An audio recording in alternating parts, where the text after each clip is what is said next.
Hello everyone, আমি Swarnanka and welcome to the new episode of my channel. তো এখন আমি কথা বলবো হচ্ছে আইসিসি টি20 ওয়ার্ল্ড কাপের সুপার এইটের লাস্টের থেকে 2 নম্বর ম্যাচ নিয়ে।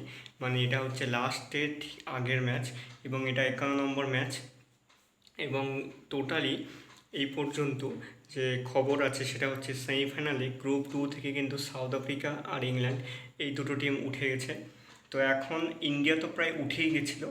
তো অস্ট্রেলিয়ার সাথে ম্যাচটা খুব গুরুত্বপূর্ণ ছিল এটা জেতার, কারণ এটা জিতলে একদম পাকাপাকিভাবে সেমিফাইনালের রাস্তা ফাঁকা হয়ে গেছিলো। এবং আরও যে বাকি 3টা টিম ছিল, একটা হচ্ছে অস্ট্রেলিয়া, একটা হচ্ছে আফগানিস্তান, বাংলাদেশ, এদের মধ্যে বেশ রেষারেষি চলছিল। এর প্রধান কারণ অস্ট্রেলিয়া উঠেই গেছিলো, আফগানিস্তান যদি হারিয়ে না দিত তাহলে তাদের রাস্তাটা পাকাপাকি হয়ে যেত প্রায়। তো এবার ইন্ডিয়ার সাথে অস্ট্রেলিয়ার খেলাটা খুব গুরুত্বপূর্ণ অস্ট্রেলিয়ার কাছে, এবং বাংলাদেশ এবং আফগানিস্তানের মধ্যে সেটা গুরুত্বপূর্ণ।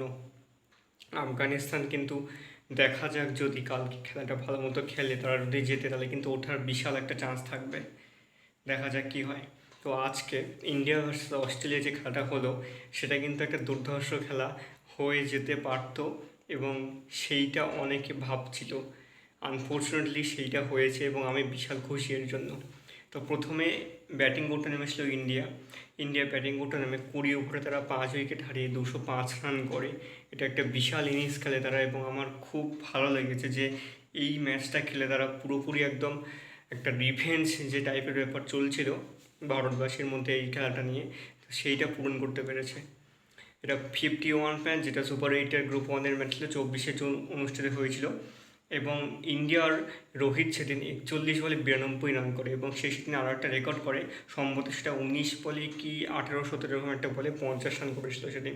224.39 স্ট্রাইক রেট ছিল। সে 7টা বাউন্ডারি এবং 8টা ওভার বাউন্ডারি মারে সেদিন।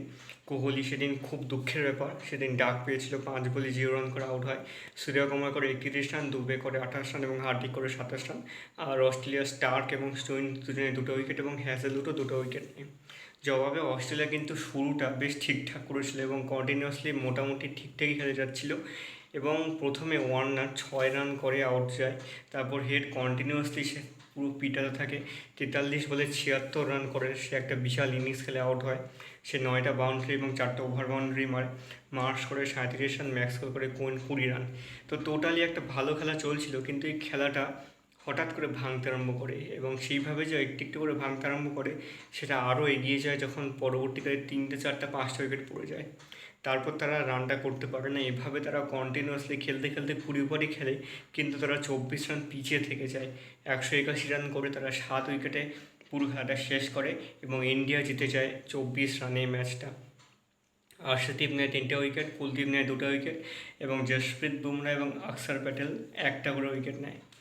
এটা একটা দারুণ ম্যাচ ছিল, এবং ইন্ডিয়া অস্ট্রেলিয়ার ম্যাচটাতে সকলে ভাবছিল কী হবে, কিন্তু ইন্ডিয়া বেশ দারুণভাবে ম্যাচটা খেলে কিন্তু জিতিয়েছে। এটা একটা দারুণ প্রশংসার ব্যাপার, এবং সত্যি মানে আমাদের একটা বেশ আশা যেটা ছিল সেটা ভালোভাবে পরিফুটন্ত করে দেখিয়েছে তারা মাঠের মধ্যে। তো এবার সেমিফাইনালে ইন্ডিয়া উঠে গেল, এবং ইন্ডিয়ার সাথে অবশ্যই খেলা হবে ইংল্যান্ডের। অপরদিকে সাউথ আফ্রিকার সাথে কার খেলা হয়, আফগানিস্তান না অস্ট্রেলিয়া নাকি বাংলাদেশ, সেটাই এখন দেখার। লাস্ট ম্যাচ সুপার এইটের, সেই ম্যাচে আবার পরবর্তীকালে ভিডিও নিয়ে আসছি। তো তোমরা যারা ম্যাচটা দেখেছো তোমাদের কেমন লেগেছে কমেন্ট করে জানিও। আর আমার এই ভিডিওটা ভালো লেগে থাকলে অবশ্যই চ্যানেলটিকে সাবস্ক্রাইব করতে একদম ভুলো না।